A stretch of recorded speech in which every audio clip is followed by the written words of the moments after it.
Chapter 15. A Photograph. The doctor's words were so surprising that we were all momentarily taken aback.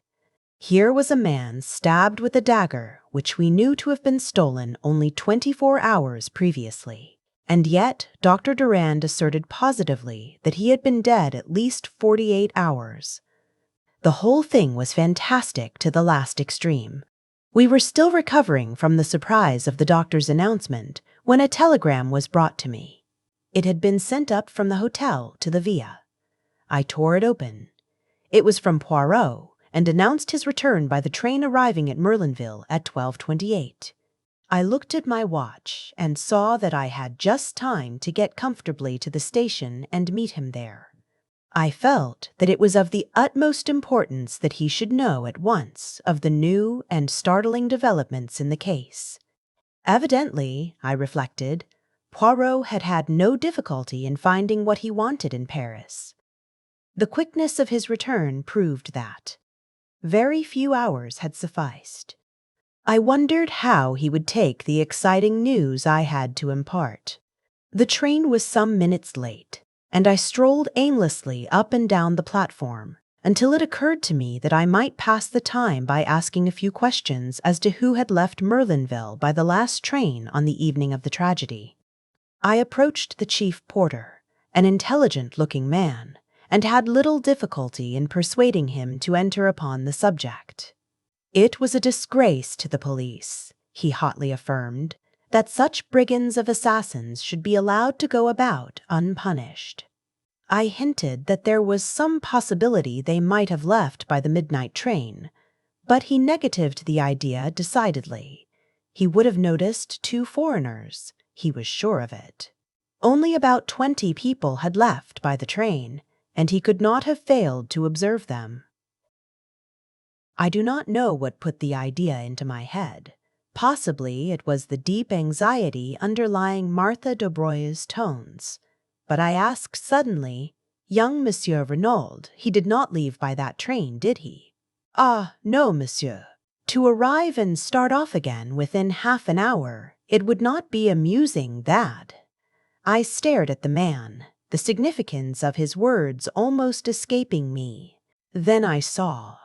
"You mean," I said, my heart beating a little, "that Monsieur Jacques Renaud arrived at Merlinville that evening?" "But yes, monsieur. By the last train arriving the other way, the 11:40. My brain whirled. That, then, was the reason of Martha's poignant anxiety. Jacques Renaud had been in Merlinville on the night of the crime. But why had he not said so? Why, on the contrary, had he led us to believe that he had remained in Cherbourg? Remembering his frank, boyish countenance, I could hardly bring myself to believe that he had any connection with the crime. Yet, why this silence on his part about so vital a matter? One thing was certain. Martha had known all along, hence her anxiety and her eager questioning of Poirot to know whether anyone were suspected. My cogitations were interrupted by the arrival of the train, and in another moment I was greeting Poirot. The little man was radiant. He beamed and vociferated and, forgetting my English reluctance, embraced me warmly on the platform. "Mon cher ami, I have succeeded, but succeeded to a marvel. Indeed, I'm delighted to hear it. Have you heard the latest here? How would you that I should hear anything? There have been some developments, eh? The brave Giraud, he has made an arrest? Or even arrests, perhaps? Ah, but I will make him look foolish, that one. But where are you taking me, my friend? Do we not go to the hotel?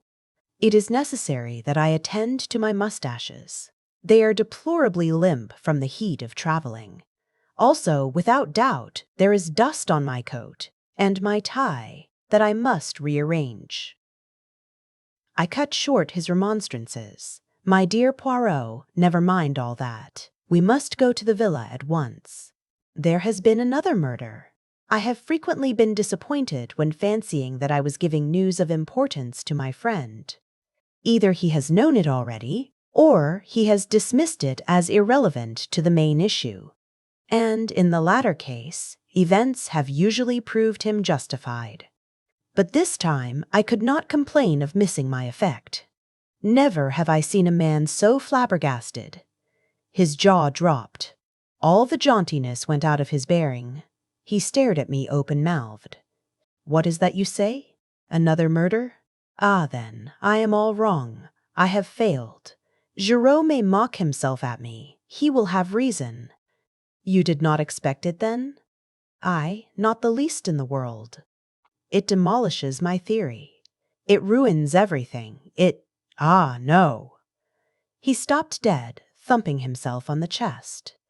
"It is impossible. I cannot be wrong. The facts, taken methodically and in their proper order, admit of only one explanation. I must be right. I am right. But then?" He interrupted me. "Wait, my friend. I must be right. Therefore, this new murder is impossible, unless... Oh, wait, I implore you. Say no word." He was silent for a moment or two. Then, resuming his normal manner, he said in a quiet, assured voice, "The victim is a man of middle age. His body was found in the locked shed near the scene of the crime, and had been dead at least 48 hours. And it is most probable that he was stabbed in a similar manner to Monsieur Renaud, though not necessarily in the back." It was my turn to gape, and gape I did. In all my knowledge of Poirot, he had never done anything so amazing as this, and, almost inevitably, a doubt crossed my mind. "Poirot," I cried, "you're pulling my leg. You've heard all about it already." He turned his earnest gaze upon me reproachfully. Would I do such a thing? "I assure you that I have heard nothing whatsoever. Did you not observe the shock your news was to me? But how on earth could you know all that?" I was right then, but I knew it. The little gray cells, my friend, the little gray cells. They told me. Thus, and in no other way, could there have been a second death. Now tell me all. If we go round to the left here, we can take a shortcut across the golf links, which will bring us to the back of the Via Genevieve much more quickly. As we walked, taking the way he had indicated, I recounted all I knew. Poirot listened attentively. "The dagger was in the wound, you say? That is curious." "You are sure it was the same one?" "Absolutely certain. That's what makes it so impossible. Nothing is impossible. There may have been 2 daggers." I raised my eyebrows. Surely that is in the highest degree. Unlikely? It would be a most extraordinary coincidence. You speak as usual, without reflection, Hastings. In some cases, 2 identical weapons would be highly improbable. But not here. This particular weapon was a war souvenir, which was made to Jack Renaud's orders. It is really highly unlikely, when you come to think of it, that he should have had only one made. Very probably he would have another for his own use. "But nobody has mentioned such a thing," I objected. A hint of the lecturer crept into Poirot's tone. "My friend, in working upon a case, one does not take into account only the things that are mentioned. There is no reason to mention many things which may be important. Equally, there is often an excellent reason for not mentioning them. You can take your choice of the 2 motives." I was silent, impressed in spite of myself. Another few minutes brought us to the famous shed. We found all our friends there, and, after an interchange of polite amenities, Poirot began his task. Having watched Giraud at work, I was keenly interested. Poirot bestowed but a cursory glance on the surroundings. The only thing he examined was the ragged coat and trousers by the door. A disdainful smile rose to Giraud's lips, and, as though noting it, Poirot flung the bundle down again. "Old clothes of the gardener's?" he queried. "Exactly. said Giraud. Poirot knelt down by the body. His fingers were rapid but methodical. He examined the texture of the clothes and satisfied himself that there were no marks on them. The boots he subjected to special care, also the dirty and broken fingernails. Whilst examining the latter, he threw a quick question at Giraud. "You saw these?" "Yes, I saw them," replied the other. His face remained inscrutable. Suddenly, Poirot stiffened. "Dr. Durand." "Yes?" The doctor came forward. "There is foam on the lips." "You observed it?" "I didn't notice it, I must admit." "But you observe it now?" "Oh, certainly." Poirot again shot a question at Giraud. "You noticed it without doubt?" The other did not reply. Poirot proceeded. The dagger had been withdrawn from the wound. It reposed in a glass jar by the side of the body. Poirot examined it, then he studied the wound closely. When he looked up, his eyes were excited and shone with the green light I knew so well. "It is a strange wound, this. It has not bled. There is no stain on the clothes. The blade of the dagger is slightly discolored, that is all. What do you think, Monsieur le Docteur?" "I can only say that it is most abnormal. It is not abnormal at all. It is most simple. The man was stabbed after he was dead." And, stilling the clamor of voices that arose with a wave of his hand, Poirot turned to Giraud and added, "Monsieur Giraud agrees with me, do you not, monsieur?" Whatever Giraud's real belief, he accepted the position without moving a muscle. Calmly and almost scornfully, he replied, "Certainly I agree." The murmur of surprise and interest broke out again. "But what an idea!" cried Monsieur Hautet. "To stab a man after he is dead. Barbaric. Unheard of. Some unappeasable hate, perhaps." "No, Monsieur le Juge," said Poirot. "I should fancy it was done quite cold-bloodedly to create an impression." "What impression?" "The impression it nearly did create," returned Poirot oracularly. Monsieur Bex had been thinking. How, then, was the man killed? He was not killed. He died. He died, Monsieur le Juge, if I am not much mistaken, of an epileptic fit. This statement of Poirot's again aroused considerable excitement. Dr. Durand knelt down again and made a searching examination. At last he rose to his feet. "Well, Monsieur le Docteur?" "Monsieur Poirot, I am inclined to believe that you are correct in your assertion. I was misled to begin with.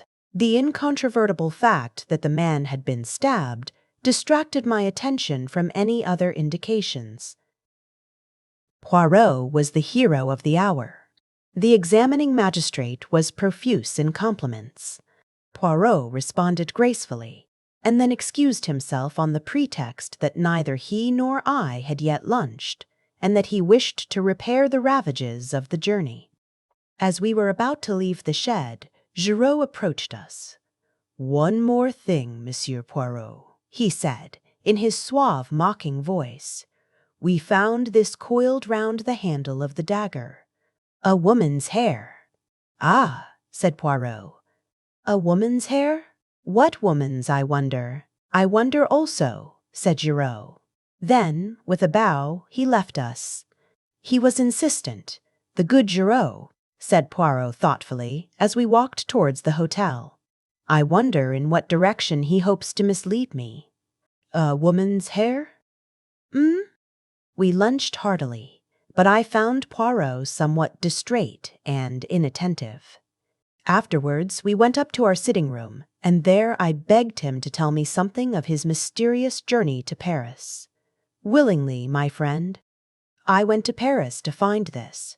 He took from his pocket a small faded newspaper cutting. It was the reproduction of a woman's photograph. He handed it to me. I uttered an exclamation. "You recognize it, my friend?" I nodded. Although the photo obviously dated from very many years back, and the hair was dressed in a different style, the likeness was unmistakable. "Madame d'Aubray," I exclaimed. Poirot shook his head with a smile. Not quite correct, my friend. She did not call herself by that name in those days. That is a picture of the notorious Madame Barreldy. Madame Barreldy. In a flash, the whole thing came back to me. The murder trial that had evoked such worldwide interest. The Barreldy case.